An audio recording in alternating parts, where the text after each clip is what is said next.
Hello everyone, welcome back to the channel. तो again the sky supreme के new episodes में आप सबका स्वागत है। अगर आप लोगों ने इसके प्रीवियस एपिसोड्स नहीं देखे तो देख लेना, जिनको हमने ऑलरेडी अपलोड कर दिया है, और देख लिया है तो अच्छी बात है। तो फिर चलिए इसके न्यू एपिसोड को अब हम स्टार्ट करते हैं। तो एपिसोड के स्टार्टिंग में हम टैन्यू को देखते हैं, जो कि उन सबको कहने लगा था, क्या तुम लोग ठीक हो? जिसके रिप्लाई में जियान उसे पकड़ते हुए कहने लगती है, ब्रदर इन लॉ, आप हमें अंडर एस्टिमेट कर रहे हो। आपको क्या लगता है वैसे बेवकूफों को हम हरा नहीं पाएंगे? वैसे भी उन दोनों की तो हमने बहुत ही बुरी हालत कर दी थी। जिसको सुन के टैन्यू कहने लगता है, ऑफ कोर्स तुम काफी पावरफुल हो। दूसरी तरफ बाई कहने लगता है, वैसे ब्रदर जिन्यो मानना पड़ेगा, मुझे नहीं लगा था कि तुम उस फॉर्मेशन को ब्रेक कर दोगे, क्योंकि वो फॉर्मेशन काफी ज्यादा पावरफुल माना जाता है, बट तुमने तो बहुत ही आसानी से उसे ब्रेक कर दिया। ये सब कुछ कहते हुए वो शौक हो रहा था। तभी हम देखते हैं हुसिंग आगे बढ़ते हुए कहने लगता है, ये तो छोटी मोटी चीजें हैं, मेरे बिग ब्रदर की टेरिफाइंग पावर को तो तुमने देखा ही नहीं। अब ये सुन के हम देखते हैं वहां पे टैन्यू कहने लगता है, तुम कुछ ज्यादा ही तारीफ नहीं कर रहे मेरी। जिसे सुन के हुसैन कहने लगता है, मैं तो जो है वही बात कर रहा हूँ बिग ब्रदर। अब उसकी बातें सुन के दूसरी तरफ टैन्यू कहने लगा था, ब्रदर बाय, आज जो कुछ भी हुआ मुझे डर है कि तुम्हारे लिए थोड़ा बहुत ट्रबल क्रिएट हो सकता है। जिसको सुन के वहाँ पे बाय कहने लगता है, ब्रदर जिन्यो आप चिंता मत करो, वैसे भी ये छोटी मोटी चीजें हैं तो ज्यादा उतना कुछ फर्क नहीं पड़ने वाला। और हाँ, तुम लोगों के लिए रहने के लिए मैं जगह का इंतजाम करता हूँ, और बस तुम लोग अपने कल्टीवेशन पे ध्यान दो, कहीं पे भी जाने की जरूरत नहीं, मैं सब कुछ हैंडल कर लूंगा। इतना कहते हुए हम देखते हैं वो लोग वहाँ से चले गए थे। अब यहाँ से सीन चेंज होकर दूसरी तरफ हमें यान को दिखाया जाता है, जहाँ पे एक गार्ड आते हुए सब कुछ बताने लगा था। जिसको सुन के चेन कोंग का अंकल बहुत ही ज्यादा गुस्सा हो गया था, और वो कहने लगा था, योंग मास्टर, मैनेजर पेंग और मेरे कजन को इस जिन्यू नाम के बंदे ने पूरी तरीके से डिस्ट्रॉय कर दिया, उसे मैं छोड़ूंगा नहीं। जिसे सुन के हम देखते हैं दूसरी तरफ वहाँ पे यान कहने लगता है, वैसे मैंने ही उसे जिन्यू को खत्म करने के लिए भेजा था, तो क्या अब तुम मुझे भी ब्लेम करोगे? जिसे सुन के हम देखते हैं वो ओल्ड मैन अपने सर को पटकते हुए कहने लगता है, योंग मास्टर भला मैं ऐसा क्यों करूंगा? वैसे भी आपने जो कुछ भी किया उसका कोई रीजन होगा, ये सब कुछ जिन्यू और योंग मास्टर बाई की वजह से हुआ है। अब ये सब कुछ सुनने के बाद में हम देखते हैं वहाँ पे यान कहने लगा था, मानना पड़ेगा मैनेजर पेंग के वैसे पावरफुल फॉर्मेशन को जिन्यू ने डिस्ट्रॉय कर दिया, तो जरूर ये जिन्यू चेंगकोंग से भी ज्यादा पावरफुल होगा। जिसको सुन के हानसुई का अंकल कहने लगता है, योंग मास्टर मेरी गलती है, मुझे उन्हें प्रोटेक्ट कर लेना चाहिए था। अब ये सब कुछ सुन के दूसरी तरफ हम देखते हैं वहाँ पे यान कहने लगा था, मैं अपने ब्रदर के साइड में ऐसे ज्यादा पावरफुल लोगों को रहने नहीं दे सकता, तो अब यहाँ पे जिन्यू को जिंदा रहने का कोई हक नहीं। जिसको सुन के हम देखते वहाँ पे हानसुई का अंकल कहने लगता है,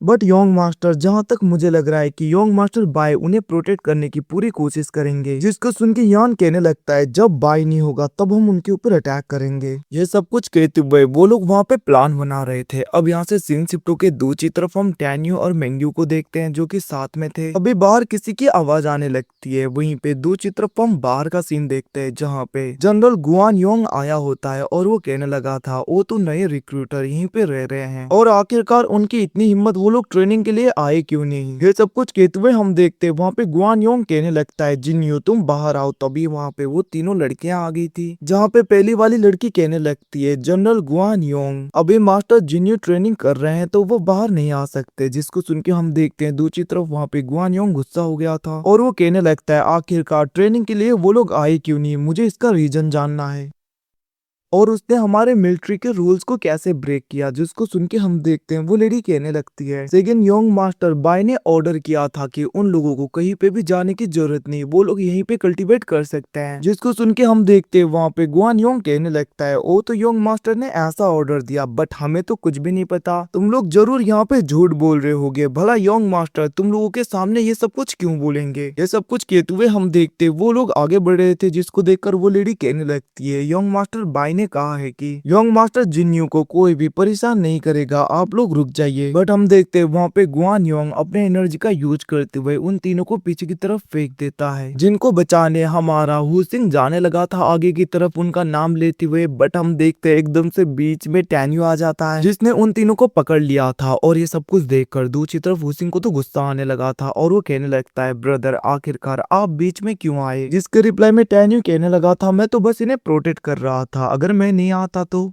मुझे नहीं लगता कि तुम भी कुछ कर पाते। अबे सुन के हम देखते हैं हुसिंग अपना मुंह बनाने लगता है। वहीं पे दूसरी तरफ हम जनरल गुआन योंग को देखते हैं जो कि कहने लगा था तुमने क्या किया तुम्हें पता है। बट हम देखते हैं वहाँ पे टैन्यू उसे फुल्ली इग्नोर करते हुए उन लड़कियों को पूछने लगा था क्या तुम लोग ठीक हो और वैसे बाई कहाँ पे गया, जिसके रिप्लाई में हम देखते हैं वो लोग कहने लगी थी योंग मास्टर बाई को सुबह सुबह योंग मास्टर बाइरन ने बुलाया था जिसकी वजह से वो चले गए इस जगह से। जिसको सुन के हम देखते हैं हुसिंग कहने लगता है क्या बाइरन। तभी हम देखते हैं वो लेडी रिप्लाई करने लगी थी young master Byron young master Bai के अंकल के सन है।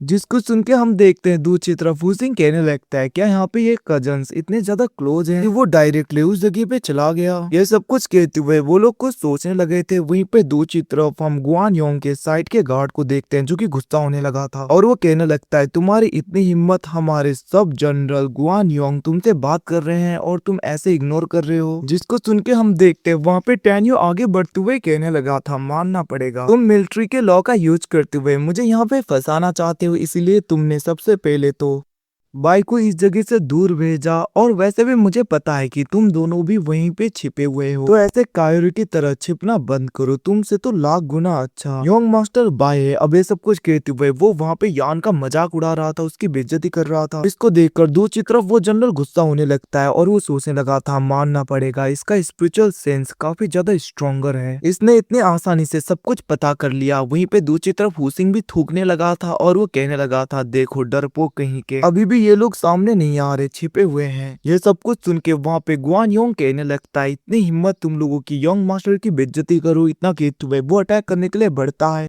जहाँ पे टैन्यू बहुत ही आसानी से उसको टक्कर दे रहा था। जिसको देखकर दूसरी तरफ तीनों लड़कियां शॉक हो गई थी। वो लोग कहने लगी थी क्या सच में योंग मास्टर जिन्हों इतने ज्यादा पावरफुल हैं। वहीं पे दूसरी तरफ दूसरा वो गार्ड भी कहने लगा था आखिरकार ऐसा कैसे हो सकता है, ये तो डिवाइन हेवनली रिलम के फर्स्ट लेयर में है और ये हाफ सेंट के बंदे को इतनी आसानी से कैसे टक्कर दे रहा है। ये सब कुछ कहते हुए वो शॉक हो गया था। दूसरी तरफ हम देखते हैं वो दोनों एक दूसरे के ऊपर पावरफुल पंच से अटैक करते हैं जिसकी वजह से दोनों ही पीछे हो गए थे और दोनों में से कोई भी इंजर्ड नहीं होता। जिसको देखकर गुआन योंग का साथी कहने लगता है मास्टर क्या आप ठीक हो। तभी हम देखते हैं गुआन योंग कहने लगा था तुम्हें क्या लगता है मैं इस अर्ली स्टेज के बंदे को नहीं हरा पाऊंगा। जिसको सुन के वो गार्ड कहने लगा था मास्टर ऐसी बात नहीं है। वहीं पे दूसरी तरफ हुसिंग भी कहने लगा था ब्रदर हमें सियाओ लू को बुला लेना चाहिए। जिसके रिप्लाई में हम देखते हैं वहाँ पे टैन्यू कहने लगा था इसकी जरूरत नहीं। ये सब कुछ कहते हुए टैन्यू उस सोल हब को बाहर निकालते हुए पूरी तरीके से एब्जॉर्ब करने लगा था और वो अपने वेपन को निकालते हुए कहने लगता है अब मैं देखता हूँ तुम कैसे टिकते हो। जिसे सुन के हम देखते हैं दूसरी तरफ वहाँ पे गुआन योंग का साथी कहने लगता है तुम्हें क्या लगता है तुम जनरल को हरा दोगे, ऐसा लग रहा है कि तुम्हें मरने का शौक है। वहीं पे दूसरी तरफ हम जनरल गुआन को देखते हैं जो कि अटैक करने के लिए बढ़ रहा था जहाँ पे टैन्यू भी अपने सोर्ड से उसके ऊपर अटैक कर देता है। जहाँ पे गुआन योंग कहने लगा था मैं भी देखता हूँ आखिरकार तुम कैसे मुझे खत्म करते हो। जिसको सुन के टैन्यू कहने लगा था वो तो तुम्हें देखना है। इतना कहते हुए वो अपने स्ट्रेंथ को बढ़ाते हुए बहुत ही आसानी से उसके सोर्ड को नीचे कर देता है। अब ये सब कुछ देखकर वो जनरल सोचने लगा था कुछ टाइम पहले इसने जिस हॉप का यूज किया उसकी वजह से इसकी स्ट्रेंथ काफी बूस्ट हो गई है। अब ये सब कुछ वो सोच रहा था। दूसरी तरफ टैन्यू उसे बहुत ही आसानी से पीछे करते हुए काफी इंजर्ड कर देता है इवन की सोर्ड से उसके सर को धड़ से अलग करने ही वाला था। तभी हम देखते वहाँ पे यान आके उसे बचा लेता है और टैन्यू पीछे हो गया था। दूसरी तरफ हम देखते हैं योंग मास्टर यांग के हाथ में भी चोट लग जाता है बट वो उसे छिपा रहा था ताकि इन लोगों को पता ना चले। वहीं पे हानसुई का अंकल कहने लगा था तुम लोगों की इतनी हिम्मत। दूसरी तरफ वहाँ पे यान कहने लगता है मानना पड़ेगा तुम्हारे अंदर थोड़ी बहुत हिम्मत तो है। जिसे सुन के हम देखते वहाँ पे टैन्यू कहने लगा था अगर तुम लोग फाइट नहीं करना चाहते तो यहाँ से जा सकते हो। जिसको सुन के यान कहने लगता है वैसे बाई ने जनरल गुआंग योंग को कुछ भी नहीं बताया, इसका मतलब वो जानबूझ के तुम लोगों को फंसाना चाहता था। अब ये सब कुछ सुन के हम देखते हैं वो तीनों लड़कियां कहने लगती है योंग मास्टर जिन्यो हमारे मास्टर ऐसा नहीं कर सकते। जिसको सुन के हम देखते वहाँ पे टैन्यू भी कहने लगा था मुझे पता है। वहीं पे हुसिंग कहने लगता है तुम जैसे कावर्ड्स को तो शर्म के मारे छुप जाना चाहिए, पीछे पीछे तुम ऐसी हरकतें करते हो। अब ये सब कुछ सुन के वहाँ पे यान को गुस्सा तो आ रहा था फिर भी वो कंट्रोल करते हुए कहने लगता है जिन्यों में तुम्हें और तुम्हारे साथियों को जिंदा रहने का एक मौका दे सकता हूँ। अगर तुम मेरे लिए काम करने के लिए तैयार हो जाओ तो मैं प्रॉमिस करता हूँ कि बाई ने तुम्हें जो कुछ भी देने के लिए कहा है उसका डबल मैं तुम लोगों को दूंगा। इवन की मैं ये भी भूल जाऊंगा कि तुमने हानसुई, चेंग कोंग और एल्डर पेंग को खत्म किया है। अब ये सब कुछ सुन के वहाँ पे हानसुई का अंकल कुछ कहने वाला था, बट यान उसे चुप करा देता है और वो कहने लगा था, एक बार तुम हाँ बोलो तो तुम्हें मैं सब कुछ दे दूंगा। जिसको सुन के टैन्यू कहने लगता है, अगर मैंने नहीं कहा तो। जिसके रिप्लाई में हम देखते हैं यान कहने लगता है, तो फिर मिलिट्री के रूल्स को ब्रेक करने की वजह से तुम्हें पूरी तरीके से खत्म किया जाएगा। इतना कहते हुए वो वहाँ पे टैन्यू को धमका रहा था। टैन्यू कहने लगता है, मुझे नहीं लगता कि कोई ऐसा होने देने वाला है। तभी हम देखते वहाँ पे बाय आ जाता है और वो कहने लगा था, ब्रदर यान, मैंने सोचा नहीं था कि तुम ऐसा करोगे मेरे पीछे। इतना कहते हुए बाय आ गया था, जिसको देखकर वो लड़कियां भी खुश हो जाती हैं। इवन की बाय तो कहने लगा था, मुझे नहीं लगता कि बायरन और तुम्हारे बीच में उतना ज्यादा क्लोजनेस भी है, क्योंकि उसने मुझे कैप्चर नहीं किया, बस अपनी बकवास बातों में फंसा रहा था, जिसकी वजह से मैं समझ गया कि कुछ ना कुछ तो इस जगह पे गड़बड़ है और मैं इस जगह पे आ गया। मैंने सोचा नहीं था कि तुम ऐसा करोगे। वैसे भी ग्रैंडपा और फादर तो कहते हैं कि मैं तुमसे बहुत ही ज्यादा स्मार्ट हूँ। ये सब कुछ कहते हुए वो उसका टांग खींच रहा था और हम देखते हैं वो आगे की तरफ बढ़ने लगता है, जिसको सुन के दूसरी तरफ हुसिंग कहने लगा था, काफी बेइज्जती होगी इसकी, और वो हंसने लगा था। वहीं पे दूसरी तरफ बाई डायरेक्टली गुआन योंग के पास में जाते हुए कहने लगता है, मैंने पिछली रात को ही जनरल गुआन तुम्हें सब कुछ बता दिया था, इसका मतलब तुम मेरे ऑर्डर्स को फॉलो नहीं करते। अबे सुन के हम देखते वहाँ पे गुआन योंग डर गया था, बट हम देखते वहाँ पे बाई उसे थप्पड़ मारने ही वाला था। तभी बीच में डायरेक्टली यान आते हुए उसे रोकते हुए कहने लगता है, मैंने यहाँ पे जनरल गुआन योंग को ऑर्डर दिया था, तो तुम्हें उसके ऊपर हाथ उठाने की जरूरत नहीं। तुम्हें जो कुछ भी सेटल करना है मेरे साथ में करो। अब ये सब कुछ कहते हुए हम देखते हैं वो डायरेक्टली गुस्सा हो रहा था, जिसको देखकर भाई भी कहने लगता है ठीक है। और हम देखते हैं वो दोनों एक दूसरे के ऊपर अटैक करते हुए पीछे हो गए थे, जहाँ पे बाई भी अपने डिवाइन सोर्ड को बाहर निकालता है, जिसको देखकर यान कहने लगता है, फादर ने तुम्हें अपने डिवाइन सोर्ड को दिया था, मैं भी देखना चाहता हूँ आखिरकार तुमने कितना इम्प्रूव कर लिया। इतना कहते हुए हम देखते वो अटैक करने के लिए बढ़ता है। अब उन लोगों को फाइट करता हुआ देखकर होसिंग कहने लगता है, ब्रदर क्या हमें हेल्प करना चाहिए। तभी हम देखते टैन्यू कहने लगता है, इसकी जरूरत नहीं, इनकी फाइट होगी ही नहीं। अब हम देखते हैं वो लोग एक दूसरे के ऊपर अटैक करने ही वाले थे, तभी वहाँ पे उनके फादर आके उन्हें रोक देते हैं, जहाँ पे सब लोग ग्रीट करने लगे थे। और उनके फादर कहने लगते हैं, तुम लोग अभी भी एक दूसरे से फाइट कर रहे हो, अपने कल्टीवेशन पे ध्यान देना छोड़ के। तुम लोगों को पता भी है कि तुम लोगों के कजन कितने ज्यादा ट्रेनिंग कर रहे हैं। गॉड ऑफ वार बहुत ही जल्दी स्टार्ट होने वाला है। वैसे भी अब ये सब कुछ सुन के हम देखते हैं बाई कहने लगता है, फादर हमें पता है,